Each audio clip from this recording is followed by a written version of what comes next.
እንዴት ናችሁ ውድ ቤተሰቦቻችን? ይህ ፉአድ ባህሩ የዩቲዩብ ቻናል ላይ ትገኛላችሁ። የተለያዩ ስፖርታዊ ጉዳዮችን የምናካፍልበት ፕሮግራማችንን ዛሬም እንዲሁ ይዘንላችሁ ቀርበናል። የተለያዩ ርዕሰ ጉዳዮችን እናነሳለን። በተለይ ደግሞ ትላንትና ሊፈጸሙ ከጫፍ የደረሱ ሁለት ዝውውሮች አሉ። አንደኛው ወደ ማንቸስተር ዩናይትድ ነው። አንደኛው በአንጻሩ ወደ አርሰናል ሊፈጸሙ ከጫፍ የደረሱ የዝውውር ጉዳዮችን ትላንትና ላይ ሰምተናልና ከነዚህ ተጫዋቾች ጋር በተያያዘ የምናነሳቸው ነጥቦች ይኖራሉ። አርሰናሎች ክሪስቲያን ኖርጋርድን ለማስፈረም ከጫፍ መድረሳቸውን የሚያሳዩ ሪፖርቶች ናቸው እየወጡ የሚገኙት። በተለይ ደግሞ ይለቃል ተብሎ የሚጠበቀውን ቶማስ ፓርቴን ለመተካት ነው ይህንን ተጫዋች ለማስፈረም ከውሳኔ ላይ እንደደረሱ የተገለጸው። ዴንማርካዊው ተጫዋች ምን አይነት ግልጋሎቶችን ለአርሰናል ሊሰጥ ይችላል? ከዛ በተጨማሪ በዚህ ውድድር ዓመት የነበረው እንቅስቃሴስ እንዴት ነው የሚሉ አንዳንድ ጉዳዮችን በስፋት እናነሳለን። ከክሪስቲያን ኖርጋርድ ጋር በተያያዘ የማታውቋቸውን አንዳንድ ጉዳዮች ለማንሳት ሙከራዎችን እናደርጋለን። ሌላኛው ወደ ማንቸስተር ዩናይትድም እንዲሁ ሊዘዋወር ከጫፍ እንደደረሰን የሆነ እንደሆነ እየሰማን የምንገኘው አንድ ዝውውር አለ። ይህ ተጫዋች ብሪያን ኤምቤሞ ነው። ይህ ተጫዋች እንግዲህ ለማንቸስተር ዩናይትድ ለመፈረም ያልፈነቀለው ድንጋይ የለም ብሎ ማንሳት ይቻላል። የትልልቅ ክለቦችን ጥያቄዎች ጭምር እንዲሁ ደግሞ በአውሮፓ ቻምፒየንስ ሊግን የመሳተፍን እድልን ጭምር ለማንቸስተር ዩናይትድ ሲል ትቶ አሁን ላይ ማንቸስተር ዩናይትድን ብቻ መቀላቀል እንደሚፈልግን ለክለቡ ጭምር ይፋ አድርጎ ክለቡም እንዲለቀው ጭምር ሀሳቦችን ሲያቀርብ እንደነበር ሰምተናል። ማንቸስተር ዩናይትድ እና ብሬንትፈርድ አሁን ላይ እንግዲህ ከስምምነት እንደደረሱ የሚያሳዩ ሪፖርቶች እየወጡ ነው። ከተጫዋቹ ጋር እንኳን ለመስማማት ያን ያክል ችግር ይኖርባቸዋል ተብሎ አይጠበቅም ማንቸስተር ዩናይትዶች። ምክንያቱም ተጫዋቹ ልቡ ወደ ማንቸስተር ስለሸፈተ እንግዲህ እንን ተጫዋች ማስማማቱ ቀላል ስለነበር ከተጫዋቹ ጋር በሙሉ እንግዲህ ከስምምነት ደርሰዋል። ምናልባት ማንቸስተር ዩናይትዶች ይህንን ዝውውር ሲያጠናቅቁ በክረምቱ ሁለተኛ ፈራሚያቸው ይሆናል ተብሎ ነው የሚጠበቀው። በዚህ ውድድር ዓመት ደግሞ በአጠቃላይ 35 ግቦችን በፕሪሚየር ሊግ ያስቆጠሩ ተጫዋቾችን ነው ሁለቱን ፈራሚዎች የሚያደርገው። ማቲያስ ኩኛህን ቀደም ብሎ ማስፈረሙ ይታወሳል። እሱ በፕሪሚየር ሊጉ 15 ያክል ጎሎችን አስቆጥሮ እንደነበር የምናስታውሰው ነው። እንዲሁ ደግሞ ብሪያን ኤምቤሞ ደግሞ 20 የፕሪሚየር ሊግ ጎሎችን አስቆጥሮ ነበርና ማንቸስተር ዩናይትዶች በጎል ማስቆጠሩ ረገድ እንዲሁ ደግሞ ቻንሶችን ክሬት በማድረጉ ረገድ ላይ የሚጠቅሙትን ሁለት ፊርማዎች ያደርጋል ተብሎ ነው የሚጠበቀው። እነዚህን የዝውውር ሁለቱን ጉዳዮች እንመለከታለን። ለቡድኖቻቸው የሚሰጡትንም ጥቅም ጭምር ለማንሳት ሙከራዎችን እናደርጋለን። እንዲሁ ደግሞ ሌሎችንም ትልልቅ የአውሮፓ ክለቦች የተመለከቱ የዝውውር ጉዳዮቻቸውን በጨረፍታ ወደ እናንተ ለማድረስ እንሞክራለን። ሊቨርፑሎች ስጋት ገብቷቸዋል። ከምን ጉዳይ ጋር በተያያዘ የምናነሳው ነው። እንዲሁ ደግሞ ቼልሲ ቤትም አንድ ተጫዋች ለማስፈረም በጣም በትልቁ እንቅስቃሴዎችን እያደረጉ ነው። በእርግጥ ይህንን ዝውውር ለመፈጸም ከክለቦች የዓለም ዋንጫ በፊትም ጥረት ሲያደርጉ ነበር። አሁንም ክለቦች የዓለም ዋንጫ ላይ ሆነው አሜሪካ ላይ ሆነው ይህንን ዝውውር ለማጠናቀቅ ሙከራዎችን በትልቁ እያደረጉ እንደሚገኙ እየሰማን ነው። እነዚህን ጉዳዮች እየዳሰስን ቆይታን እናደርጋለን። ሀሳብ አስተያየቶቻችሁን ኮሜንት ቦክስ ላይ በስፋት ልታጋሩን ትችላላችሁ። በተለይ ግን ስምና አድራሻችሁን እየጠቀሳችሁ ደግሞ ብታደርሱን በቀጣዮቹ ፕሮግራሞቻችን ስማችሁንና አድራሻችሁን እየጠቀስን ሀሳቦቻችሁን ለማንበብ ያመቸናል እና እናንተ ሀሳቦቻችሁን ስትሰጡን ስማችሁንና አድራሻችሁን ጥቀሱልን። እዚህ ፕሮግራም ላይ ቢጨመር ቢቀነስ ይሄ ቢስተካከል የምትሉትንም ጉዳይ ልታካትቱልን ወይም ደግሞ ልትጽፉልን ትችላላችሁ። የተለያዩ ርዕሰ ጉዳዮችን የምናነሳበት ፕሮግራማችን ተጀምሯል። ፉአድ ባህሩ ፕሮግራሙን እየመራው ከእናንተ ጋር ቆይታን አደርጋለሁ። ከመሸጋገሪያ በኋላ ነው በድጋሚ ተመልሰን የምንመጣው። አብራችሁን ይቆዩ።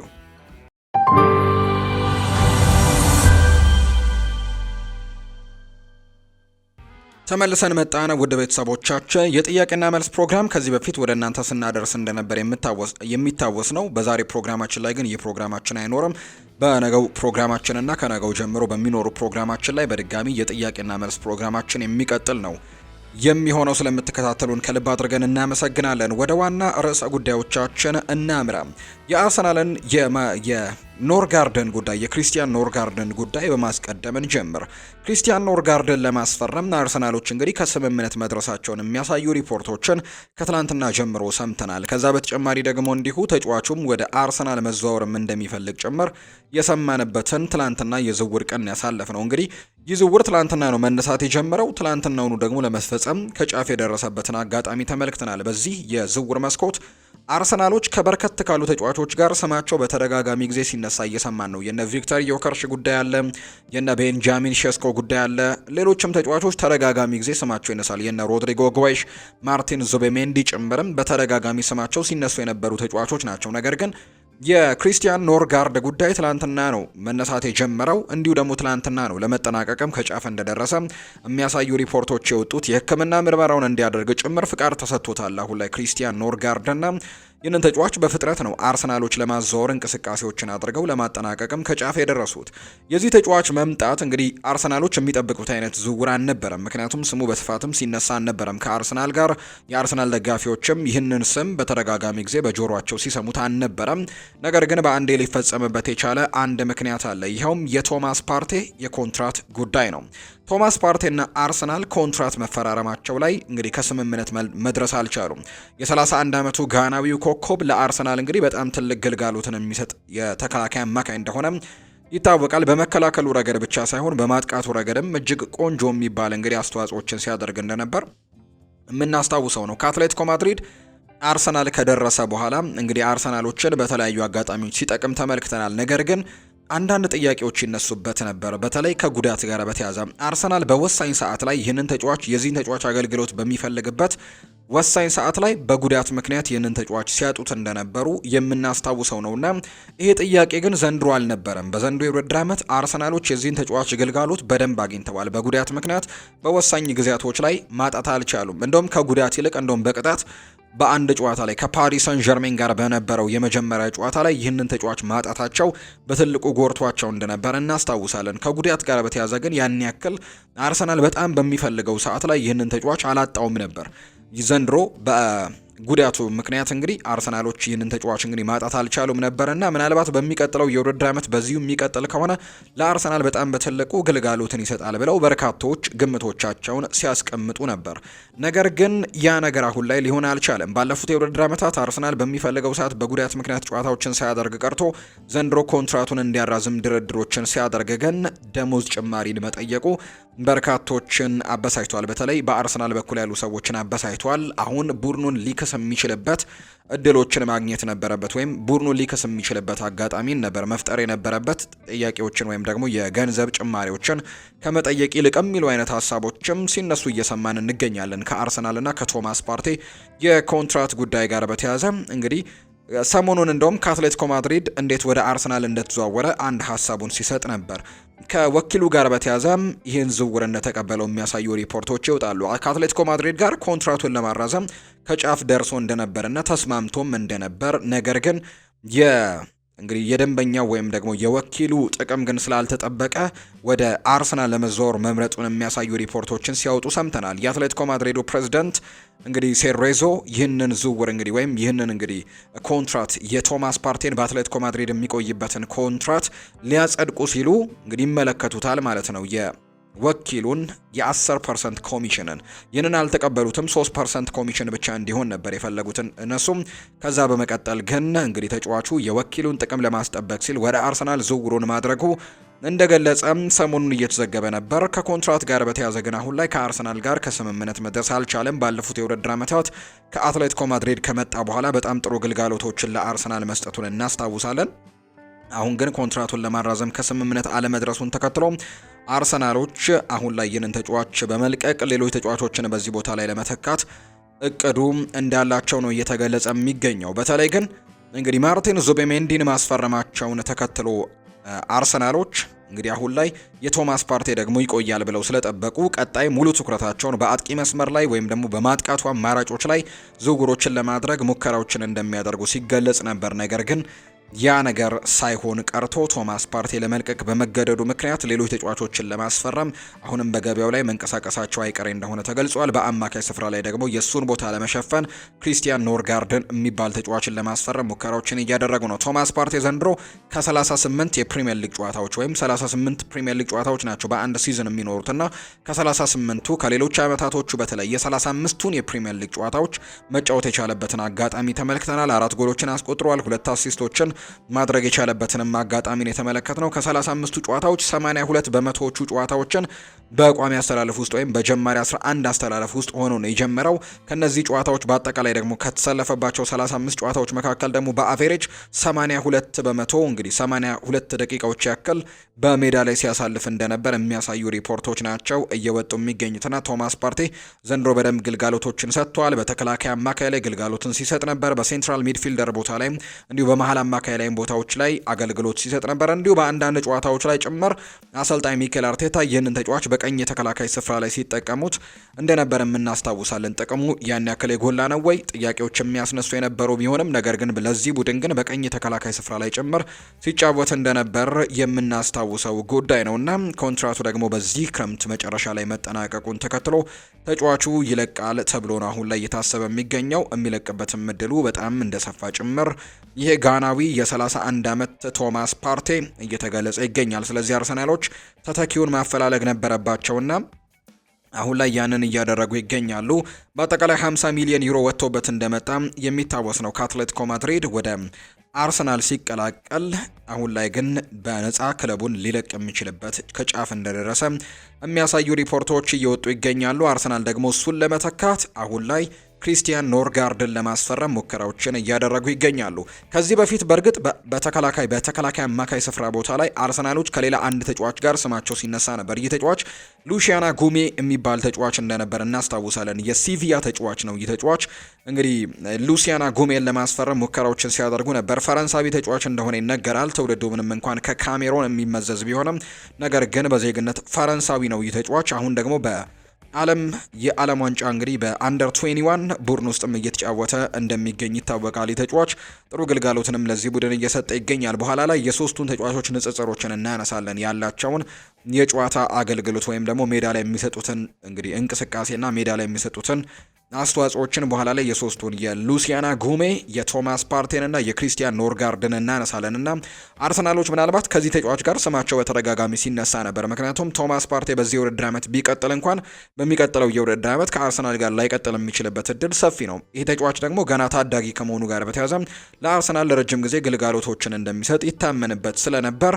ይህንን ተጫዋች እንግዲህ ለማስፈረም እንቅስቃሴዎችን እንደሚያደርጉ ሲጠበቅ ነበር። የሲቪያ ንብረት ቢሆንም በኢንተር ሚላን በውሰት ያሳለፈበት ጊዜን እናስታውሳለን። እንዲሁ በትሮይስም እንዲሁ ደግሞ በውሰት ያሳለፈበት ጊዜ እንደነበረም የምናስታውሰው ነው። በስታድ ደ ብሮስትም እንዲሁ በፍሬንች ሊግ ዋን የተለያዩ ክለቦችም እንዲሁ አሳልፈዋል። በጣሊያን ደግሞ ስፔዚያ፣ ከዛ በተጨማሪ ኢንተር ሚላንም የዚህ ተጫዋች ንብረት እንደነበር የሚያሳዩ ሪፖርቶች ሲወጡ እንደነበር ተመልክተናልና የተለያዩ እንግዲህ የውሰት ዝውውሮችን ተመልክተንበታል።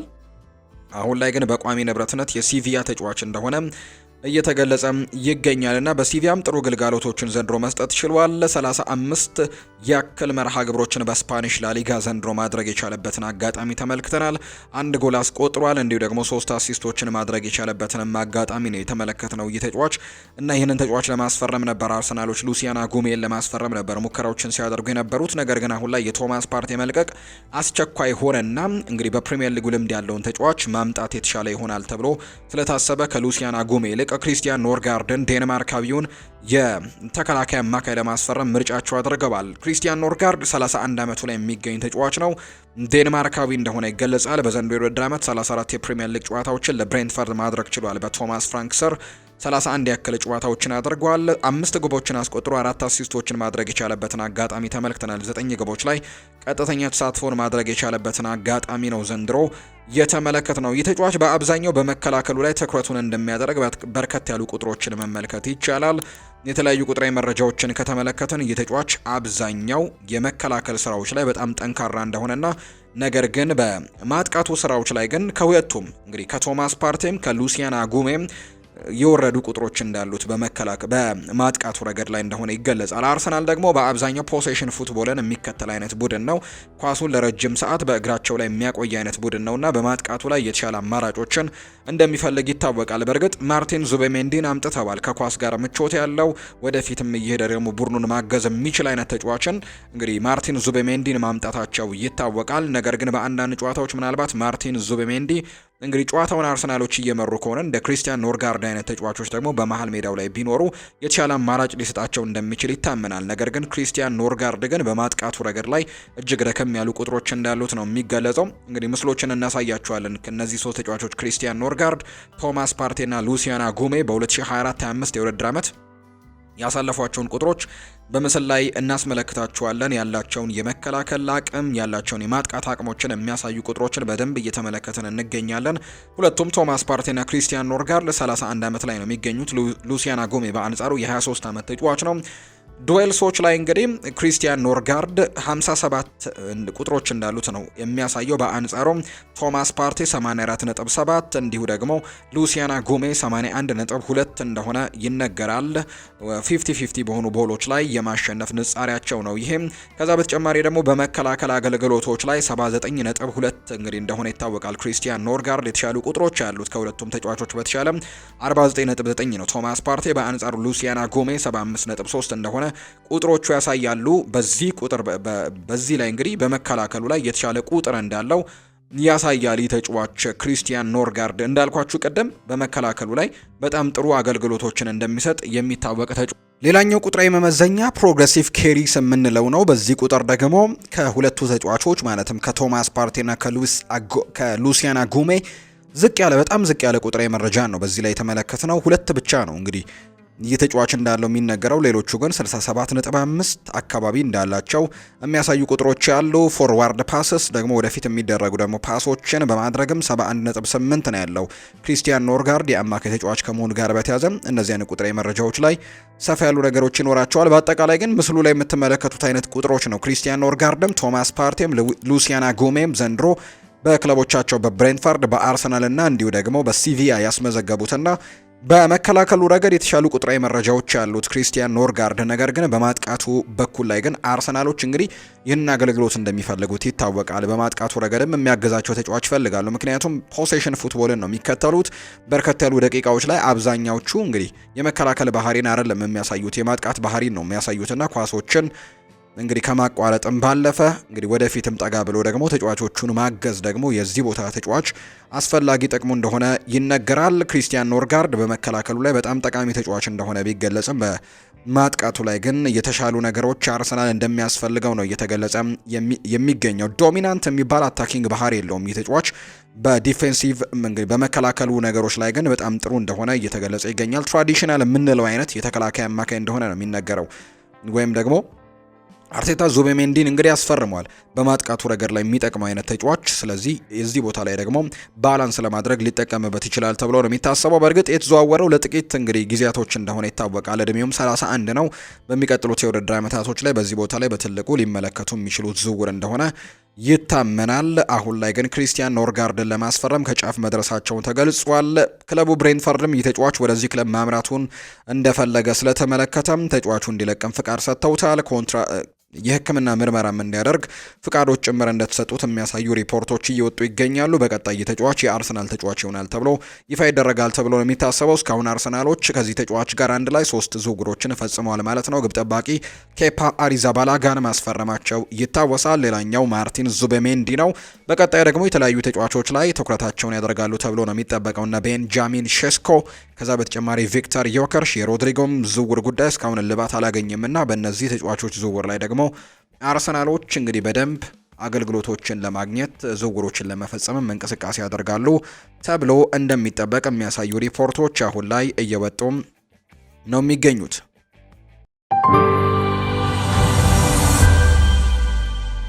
ተመልሰን መጣን። ውድ ቤተሰቦቻችን እየተከታተላችሁን ስለሆነ እጅጉን ከልብ አድርገን እናመሰግናለን። ፉአድ ባህሩ የዩቲዩብ ቻናል ላይ ትገኛላችሁ። ፕሮግራሙን ወደ እናንተ እያደረስኩ ደግሞ ፉአድ ባህሩ ወደ እናንተ እያደረስኩ እገኛለሁ።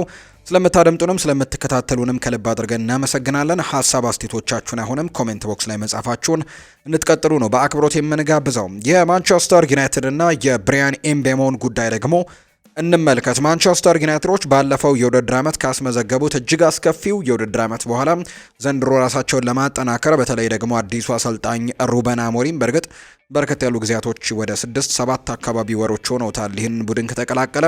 ነገር ግን ቢሆንም ይህንን ቡድን ለማጠናከር ግን ጊዜያቶችን አላገኘም ነበር። በዝውውር መስኮት ላይ በንቃት የሚሳተፍበትን ጊዜ አላገኘም ነበር የክረምት ተጫዋቾች የዝውውር መስኮት። አሁን ላይ ሩበን አሞሪም የሚፈልገውን ቡድን ለመገንባት ሙሉ ተጫዋቾችን ማምጣት እንኳን ባይችል የተወሰኑ ተጫዋቾችን ማምጣት የሚችልበትን አጋጣሚ ያገኘበት የክረምት ተጫዋቾች የዝውውር መስኮትን ሊያስመለክተን እንደሚችል ፍንጮች ነበሩ። እያደረገውም እንደሚገኝ የሚያሳዩ ሪፖርቶችን እየተመለከትን ነው። በእርግጥ አንድን ቡድን እንግዲህ ለመገንባት በአንድ የዝውውር መስኮት ብቻ ሁሉንም ነገር ማጠናቀቅ ይቻላል ብሎ ማመን አይቻልም። የተለያዩ ተጫዋቾችን የምትፈልጋቸውን ተጫዋቾች ለማምጣት ተደጋጋሚ 2-3 የዝውውር መስኮቶችን በደንብ ማግኘት ይጠበቃል። እስካሁን በሩበን አሞሪም ስር የተዘዋወረው ተጫዋች የነበረው በጥር ተጫዋቾች የዝውውር መስኮት የመጣው እንግዲህ የተከላካይ ስፍራ ተጫዋች የነበረው ፓትሪክ ዶርጉ ነው።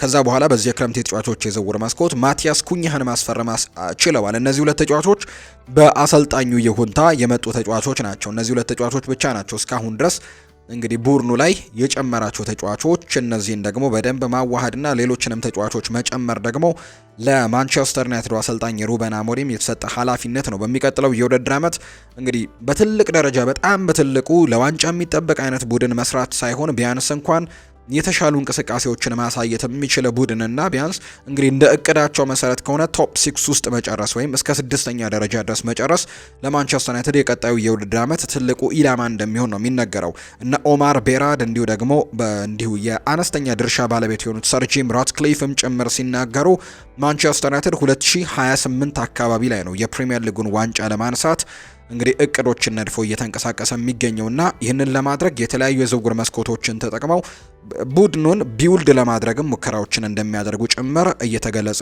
ይገኛል። ለአሰልጣኝ ሩበን አሞሪምም እንዲሁ ድጋፎችን እንደሚያደርጉ ጭምር ይገለጻል። ነገር ግን በሚቀጥለው የውድድር ዓመት መጀመሪያዎቹ ሳምንታት ላይ ይሄ ቡድን ጠንከር ያሉ ተጋጣሚዎች ይገጥሙታል። በፕሪሚየር ሊጉ ለምሳሌ አርሰናል ጋር ነው የመጀመሪያው ጨዋታን የሚያደርገው። ከዛ በኋላም ከትልልቅ ከሚባሉት ከነ ማንቸስተር ሲቲ ጋር ጭምር ከመጀመሪያዎቹ 5 ጨዋታዎች መካከል አንደኛው ነው ከማንቸስተር ሲቲ ጋር የሚያደርጉት ጨዋታምና በሚቀጥለው የውድድር ዓመት ምናልባት አጀማመራቸው መጥፎ ከሆነስ የሚሉ አይነት ጥያቄዎች እየተነሱ ነው ትልልቅ ቡድኖችን ከመቅጠማቸው ጋር በተያዘና ምናልባት የማንቸስተር ዩናይትድ ደጋፊዎች ይህንን ነገር እንግዲህ ይቀጥሉበታል ወይስ ደግሞ ድጋፋቸውን ይቀጥሉበታል ወይም ደግሞ ጊዜ ሰጧቸዋል ወይ የሚጠበቅ አይነት ጥያቄ ነው። በመጀመሪያዎቹ የጨዋታ ሳምንታት ላይ የሚገጥሟቸው ትልልቅ ተጋጣሚዎች ከመሆናቸው ጋር በተያያዘ ነገር ግን የማንቸስተር ዩናይትድ ባለስልጣናት ግን በአሰልጣኝ ሩበን አሞሪም አሁንም ተስፋ እንዳላቸውና ይህንን ቡድን ለመገንባትም ጊዜ እንደሚሰጡት ጭምር የሚያሳዩ ሪፖርቶችን በተደጋጋሚ ጊዜ ሲወጡ ሰምተናል።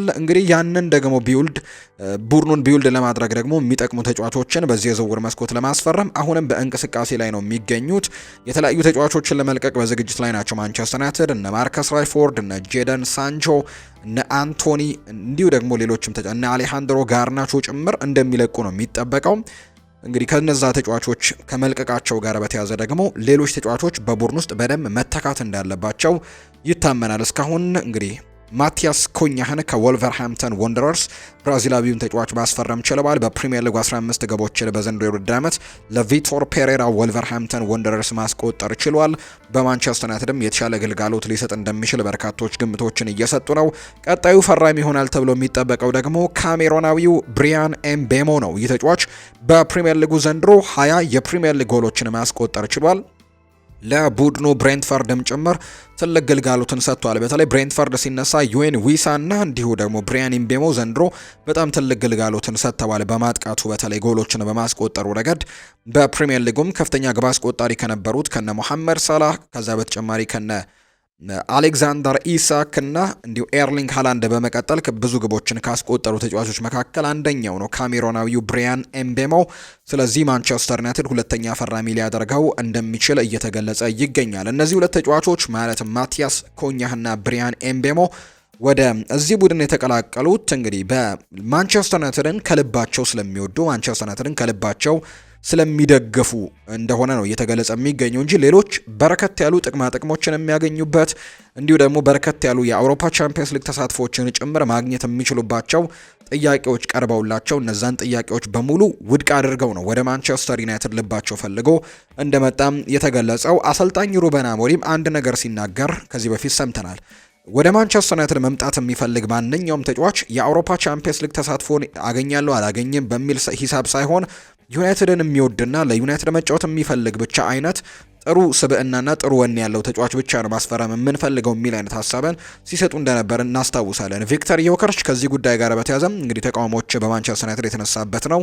ተጫዋቹ የአውሮፓ ቻምፒየንስ ሊግ ተሳትፎን እንደሚፈልግ ይታወቃል። ቅድሚያ የሚሰጠውም ደግሞ እንዲሁ ለአርሰናል እንደሆነ እየተገለጸ ነው። ይህ ተጫዋች እንግዲህ ቶተንሃም ከማንቸስተር ዩናይትድ የዩሮፓ ሊግ ጨዋታ ከማድረጋቸው በፊት ለማንቸስተር ዩናይትድ ለመፈረም በጣም ቅርብ እንደነበር ይነገራል። ቪክተር ዮከርሽ ብቻ ሳይሆን እንዲሁ ሊያም ዴላፕም ተመሳሳይ መንገዶችን ሰምተን ነበር። ከማንቸስተር ዩናይትድ ጋር ለመዘዋወር በጣም ቅርቦች ነበሩ። ነገር ግን ማንቸስተር ዩናይትድ በቶተንሃም ተሸንፎ የአውሮፓ ቻምፒየንስ ሊግ የቀጣይ ዓመት ተሳትፎ ውጪ ከሆነ በኋላ ግን እነዚህ ሁለት ተጫዋቾች ወዲያው ነው ዝውውራቸው ትዊስት የተደረገው።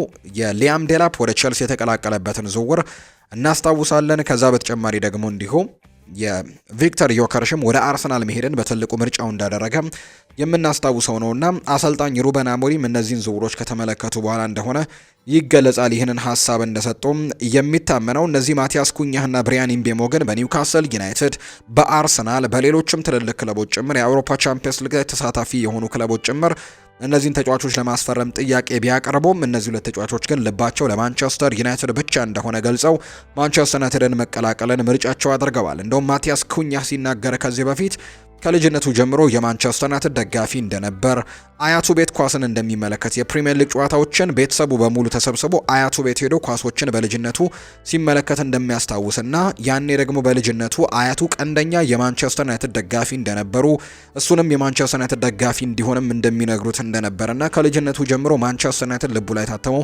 እንዳደገ ጭምር ይናገራል። ማቲያስ ኩኛህና ለማንቸስተር ዩናይትድ የተለየ ፍቅር እንዳለው ይገልጻል። በዚህ የዝውውር መስኮት ደግሞ ወደ ማንቸስተር ዩናይትድ መቀላቀል የቻለበትን እድል አግኝቶ ማንቸስተር ዩናይትድን ተቀላቅሏልና በክለቡ እንኳን 150 ሺህ ፓውንድ ነው የሚከፈለው በሳምንት።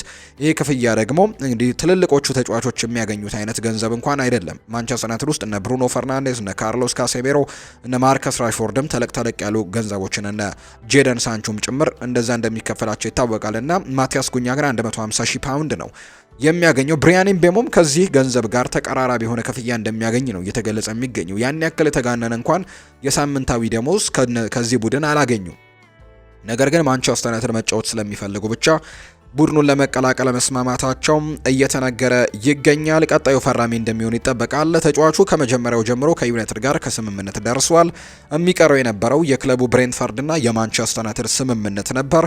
እሱም ደግሞ ከትናንትና ጀምሮ እየወጡ በሚገኙ ሪፖርቶች መሰረት ማንቸስተር ዩናይትድ ይህንን ተጫዋች ለማስፈረም በጣም ቅርብ ላይ እንደሚገኝ የሚያሳዩ ዘገባዎችን በተደጋጋሚ እየተመለከትን እንገኛለን። በቀጣይ ጥቂት ቀናት የሕክምና ምርመራውንም ያደርጋል ተብሎ ይጠበቅና ወደ ማንቸስተር ዩናይትድም እንደሚያቀና እየተረጋገጠ ይገኛል። ቶተንሃም በተለይ ይህንን ተጫዋች ለማስፈረም በጣም በትልቁ እንቅስቃሴዎችን አድርገዋል። ምክንያቱም የብሬንትፈርድ አሰልጣኝ የነበረውን ቶማስ ፍራንክን ነው በአሰልጣኝነት የሾሙትና የአሰልጣኝ ይህንን ተጫዋች ወደ ቶተንሃም ይዞ ለመሄድ ፍላጎቱ ነበረው። ቶተንሃም ደግሞ የአውሮፓ ቻምፒየንስ ሊግም ተሳታፊ እንደሆነ ጭምር ይታወቃልና እድሎች ነበሩት። ነገር ግን ተጫዋቹ ሁሉንም ነገር ውድቅ አድርጎ ማንቸስተር ዩናይትድን መቀላቀሉን ምርጫውን እንዳደረገ የሚያሳዩ ሪፖርቶች ናቸው እየወጡ የሚገኙት። ከዛ በተጨማሪ ካሜሮናዊው አንድሬ ኦናናም ጭምር ከዚህ ተጫዋች ጋር በደንብ ንግግሮችን እንዳደረገ ጭምር የሚያሳዩ ሪፖርቶችን እየተመለከትን እንገኛለን። ብሪያን ኢምቤሞ ቀጣዩ የማንቸስተር ዩናይትድ ሁለተኛ ፈራሚ እንደሚሆን እየተጠበቀም ይገኛል። የሕክምና ምርመራውንም በቅርብ ያደርጋል ተብሎ ነው የሚጠበቀው። በተለይ ማንቸስተር ዩናይትድ በጁላይ 7 ከጥቂት ቀናት በኋላ ከ14 አካባቢ ቀናት በኋላ የፕሪሲዝን ቆይታቸውን በካሪንግተን እንደሚጀምሩ እንግዲህ የቅድመ ውድድር ዘመናቸውን እንደሚጀምሩ ይታወቃልና ይህንን የፕሪሲዝናቸውን ከመጀመራቸው በፊት ደግሞ የሚፈልጓቸውን ተጫዋቾች አዘዋውረው በቡድናቸው ላይ ጥልቀቶችን ጨምረው እነሱን ለማዋሃድ ደግሞ ሙከራዎችን ለማድረግ ፍላጎቶች እንዳሏቸው ጭምር የሚያሳዩ ሪፖርቶችን እየሰማን ነው። ሁለተኛው ፈራሚ ብሪያን ኢምቤሞ እንደሚሆን ይታወቃል። ከነዚህ ሁለት ተጫዋቾች አምና በፕሪሚየር ሊጉ ላይ 35 ጎሎችን ተመልክተናል። 15 ጎሎችን ኩኛህ አስቆጥረዋል። ብሪያን ኢምቤሞ ደግሞ 20 የፕሪሚየር ሊግ ጎሎችን ማስቆጠሩን እናስታውሳለን እና ከነዚህ ሁለት ተጫዋቾች እንግዲህ ወደ 35 አካባቢ ግቦችን ተመልክተናል። የተለያዩ ተንታኞች ማንቸስተር ዩናይትድ በቀጣይ የአጥቂ መስመር ተጫዋቾችን እንደሚያስፈርም እየጠበቁ ይገኛሉ። እነዚህን ሁለት ተጫዋቾች ፊርማ ካጠናቀቀ በኋላ ማለት ነው። የብሪያን ኢምቤሞ ዝውውር ከተጠናቀቀ በኋላ ወደ አጥቂ አማራጮች ደግሞ እንደሚዞር ይጠበቃል። በገበያው ላይ በእርግጥ 9 ቁጥር የምንላቸው በጣም ብዙ ተጫዋቾች የሉም። በጣት የሚቆጠሩ ተጫዋቾች ናቸው ያሉት። ሊያም ዴላፕ ነበር ወደ ቼልሲ አምርቷል። ከዛ በተጨማሪ ቤንጃሚን ሼስኮና እንዲሁ ቪክተር ዮከርሽ ይገኛሉ። የሚፈጠረው ነገር ባይታወቅም ወደ ማንቸስተር ዩናይትድ የመዘዋወር እድላቸው አነስተኛ እንደሆነ ይገለጻል። ምናልባት ግን ቪክተር ዮከርሽ ዝውውሮቹ እንግዲህ ስለሚወላውሉ ወይም ደግሞ አንዴ ወደዚህ አንዴ ወደዛኛው ክለብ እየተባለበት ስለሚገኝ የዚህ ተጫዋች ጉዳይ መጨረሻው እልባት አላገኝም እና ምናልባት ዩናይትዶች ሊያስፈርሙት ምናልባት ከቻሉ ቪክተር ዮከርሽን የማግኘት እድል ይኖራቸዋል ተብሎ ይታሰባል። ከዛ በተጨማሪ ግን ሌሎች ይሄ ነው የምንላቸው 9 ቁጥር ተጫዋቾች የሉም። ሁጎ ኤኪቲኬን ለማስፈረም ግን ዩናይትዶች በትልቁ ፉክክር ሊያደርጉ እንደሚችሉም ይጠበቃል። በእርግጥ ይህንን ተጫዋች ለማስፈረም ሌሎች ክለቦችም ፍላጎት አላቸው። ሊቨርፑል እና እንዲሁ ደግሞ ቸልሲ የዚህ ተጫዋች አድናቂዎች እንደሆኑ ይነገራል። ቸልሲ በተለይ ኒኮላስ ጃክሰን ጋር ለመለየት እቅዶች እንዳሏቸው ይገለጻልና ምናልባት ከሱ ጋር የሚለያይ ከሆነ ይህንን ተጫዋች ሊያስፈርም የሚችልበት እድል አለው ተብሎ ነው የሚነገረው። ስለዚህ ቸልሲዎች ሁጎ ኤኪቲኬን ከሚፈልጉ ክለቦች መካከል ናቸው። ሊቨርፑልም አሌክዛንደር ኢሳክን ነው በዋናኝነት ማስፈረም የሚፈልገው። ነገር ግን የአሌክዛንደር ኢሳክ ጉዳይ የማይሳካላቸው ከሆነ ሙሉ ለሙሉ ፊታቸውን ደግሞ ወደ ሁጎ ኤኪቲኬ ዝውውር ሊያዞሩ እንደሚችሉ ይጠበቃል። አጥቂ መስመር ተጫዋች በዚህ የውድድር ዓመት እንግዲህ ሊቨርፑሎች ማስፈረማቸው አይቀሬ እንደሆነ ነው የሚነገረው። ምክንያቱም አሁን ላይ የዳርዊን ኑኔስ ጉዳይ ከክለቡ የመውጣት እድሉ በጣም እየሰፋ ከመምጣቱ ጋር በተያያዘ ይህንን ተጫዋች ለማስፈረም ሁጎ ኤኪቲኬን ሊመለከቱ የሚችሉበት እድሎች እንዳሉ ይገለጻል። ማንቸስተር ዩናይትዶች ግን በአጥቂ ቦታ ላይ ተጫዋቾችን ለማስፈረም በጣም በትልቁ እንቅስቃሴዎችን ማድረጋቸው አይቀሬ እንደሆነ ነው የሚገለጸው። እንዲሁ ደግሞ ወሳኝ የሚሏቸውን ተጫዋቾች በቡድናቸው ውስጥም ለማቆየት ሙከራዎችን ያደርጋሉ ተብሎ ነው የሚጠበቀው። ከማንቸስተር ዩናይትድ ጋር እየተነሱ የሚገኙት በተለይ ከብሪያን ኤምቤሞ ጋር እየተነሱ የሚገኙት የዝውውር ጉዳዮች ደግሞ እነዚህን ነው የሚመስሉት። ሌሎቹ የአውሮፓ ታላላቅ ክለቦች ውስጥ እንግዲህ ቅድም እንደገለጽኩት ነው ሊቨርፑል አሁንም አሌክዛንደር ኢሳክን የማስፈረም ትልቅ ፍላጎት አለው። ነገር ግን ኒውካስል ዩናይትድ ይህንን ተጫዋች ይለቋል ተብሎ አይጠበቅም። ሌላም የኒውካስል ተጫዋች በሊቨርፑል እይታ ውስጥ አለ። እሱም አንቶኒ ጎርደን ነው። ምናልባት ሉዊስ ዲያስ ወደ ሌሎች ክለቦች የሚያመራ ከሆነ ከሳዑዲ ክለቦች ጋር ጥያቄዎች እየተነሱበት ነው። እንዲሁ ደግሞ ሌላኛው ደግሞ እንዲሁ ባርሴሎናም የዚህ ተጫዋች ፈላጊ ነውና ምናልባት ተጫዋቹ የሚዘዋወር ከሆነ አንቶኒ ጎርደንም ለማስፈረም እቅዶች ያሏቸው የሚሉ ሪፖርቶች ይወጣሉ።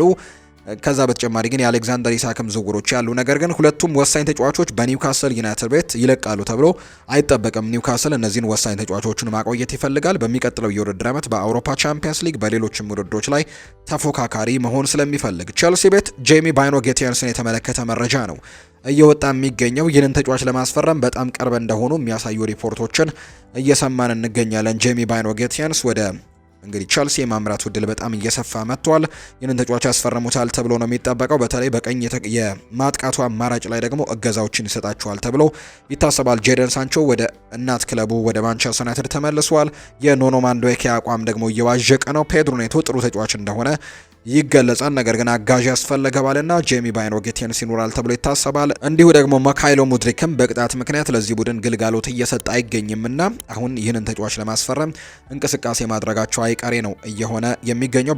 በቀጣዮቹ ፕሮግራሞቻችን በተለይ በነገ ፕሮግራማችን ደግሞ የሊቨርፑልን እንዲሁ ደግሞ የቸልሲን ጉዳዮችንና ሌሎች ርዕሰ ጉዳዮችን ሰፋ አድርገን ወደ እናንተ ማድረሳችንን የምንቀጥል ነው የሚሆነው። ውድ ቤተሰቦቻችን ስለተከታተላችሁኝ ስላደመጣችሁኝ ከልብ አድርጌ ያመሰግናለሁ። ፉአድ ባህሩ የዛሬውን ፕሮግራም እየመራው ከእናንተ ጋር ቆይታን አድርግ ያለው። ሀሳብ አስተያየቶቻችሁን ኮሜንት ቦክስ ላይ ልታጋሩን ትችላላችሁ። ፕሮግራማችን ላይ እንዲጨመር የምትፈልጉትን እንዲሁ ደግሞ እንድናነሳቸው የምትፈልጓቸውንም ነጥቦች ወደ እናንተ እንድናደርስ ሀሳቦቻችሁን ልትገልጹልን ትችላላችሁ። ከኛ ጋር ስለነበራችሁ ግን ከልብ አድርጌ ያመሰግናለሁ። ፉአድ ባህሩ ፕሮግራሙን እየመራው ከእናንተ ጋር ቆይታን አደረኩኝ። በቀጣይ ፕሮግራሞቻችን ሌሎች ርዕሰ ጉዳዮችን ይዘን ዳግም እንገናኛለን። መልካም ጊዜ መልካም ቀንም እንዲሆንላችሁ ነው በአክብሮት የምመኘው። መልካም ጊዜ ይሆንላችሁ።